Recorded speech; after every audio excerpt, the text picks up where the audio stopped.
Social safety Shaheen लुलु YouTube के ज़रिए आज हम बहुत बड़ी देश की समस्या, बच्चों की, स्टूडेंट की समस्या, उस नीट के बारे में चर्चा करेंगे और आप सबको भी इसे आगे बढ़ाना होगा और इस चर्चा में आप सबको भाग लेना होगा। तो चलिए हम शुरू करते हैं। आवाज़ उठाऊंगी। बहुत दिन हुए, 2 महीनों से ये चल रहा है, लेकिन अब तक कोई भी फैसला बच्चों के पक्ष में नहीं आया है। तो आज हम ये आवाज़ उठाना चाहते हैं और आप भी उठाइए और सोशल मीडिया पर इतना हैशटैग कीजिए, इतना ट्रेंड चलाइए कि सरकार के कान में ये बात जाए कि बच्चों के फ्यूचर कैसे सही होगा। कब तक इंतज़ार करेगा इंसान, कब तक बच्चे इंतज़ार करेंगे। एनटीए की मांग पर सुप्रीम कोर्ट अभी सिर्फ नोटिस जारी की है, जिसका सुनवाई 18 जुलाई को होने वाला है। अब ये कब तक कोर्ट का चलता रहेगा? कब तक इस तरह से बच्चे इंतज़ार करते रहेंगे? कब तक बच्चे सफ़र करते रहेंगे? और जो बच्चे इंतज़ार कर रहे हैं, उनके कॉलेजेस का टाइम हो गया पढ़ाई का, वो सब क्या हो रहा है दोस्तों? एनटीए का क्या मतलब है?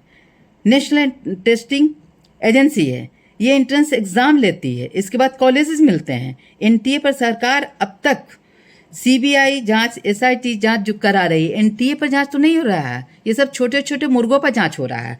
मेन तो एनटीए पर होना चाहिए, एनटीए संस्था पर होना चाहिए। एनटीए संस्था वर्ल्ड पैमाने पर इसका इज्जत रहता है। आज बच्चे बाहर से, वर्ल्ड से भी पढ़ने आते हैं, अदर कंट्रीज से भी आते हैं। क्या इज्जत रह गई एनटीए की, जो एनटीए ने इतना बड़ा खेल खेला है? नीचे से ऊपर तक एनटीए बॉडी को चेंज करना चाहिए सरकार को। विपक्ष का जो मांग है वो बिल्कुल सही है। ये कोई पॉलिटिकल चीज़ नहीं है, ये बच्चों के फ्यूचर की चीज़ है। इसे एकदम साफ सुथरा होना चाहिए। और सरकार से मेरी भी डिमांड है और आप लोगों की भी डिमांड होनी चाहिए कि एनटीए की पूरी बॉडी चेंज होना चाहिए। क्योंकि बगैर एनटीए के बॉडी के, बगैर वहाँ के लोगों की मिली भगत से नीचे के गुर्गे ये सब काम नहीं कर सकते हैं। एजुकेशन मिनिस्टर अब तक रिजाइन क्यों नहीं दिया, इस्तीफा क्यों नहीं दिया? क्योंकि सबकी मिली भगत है।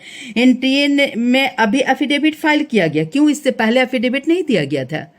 ऐसे ही संस्था चल रही थी। ये सब प्रोसेस है। बताइए, 1563 child was held on 23 June. Education minister कहते हैं no missing paper, no broken lock. फिर सारा पोल खुल रहा है। ये सब क्या है? और इस सब पर मोदी जी अब तक चुप हैं। 2024 में 24 लाख बच्चे अपेयर हुए हैं। सबका फ्यूचर अंधेरे में, मगर सरकार कोर्ट के फैसले का इंतजार करे। कब तक? तब तक 2025 शुरू हो जाएगा और बच्चों के फिर टेस्ट का आ जाएगा मसला। कैसे होगा जब तक ये क्लियर नहीं होगा? एनटीए की पूरी बॉडी चेंज होना चाहिए, यही मेरी आवाज़ है और आप सबकी भी आवाज़ होनी चाहिए। क्योंकि इसे साफ सुथरा होनी चाहिए, बिल्कुल क्लीन होना चाहिए। मणिपुर कांड पर मोदी जी चुप, नीट कांड पर मोदी जी चुप, महिला खिलाड़ी के शारीरिक सोच पर मोदी जी चुप, उन्हीं के सब लोग हैं चुप। सभी पर चुप्पी साथ है। गुजरात में ब्रिज से मरने वालों की संख्या 200 से ज़्यादा गई, मोदी जी चुप।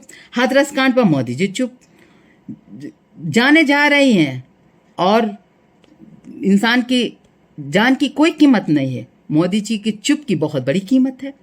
370 हटा कश्मीर से घुसपैठी नहीं आएंगे और घुसपैठियों का वही सिलसिला जारी है और सैनिकों की शहादत जारी है।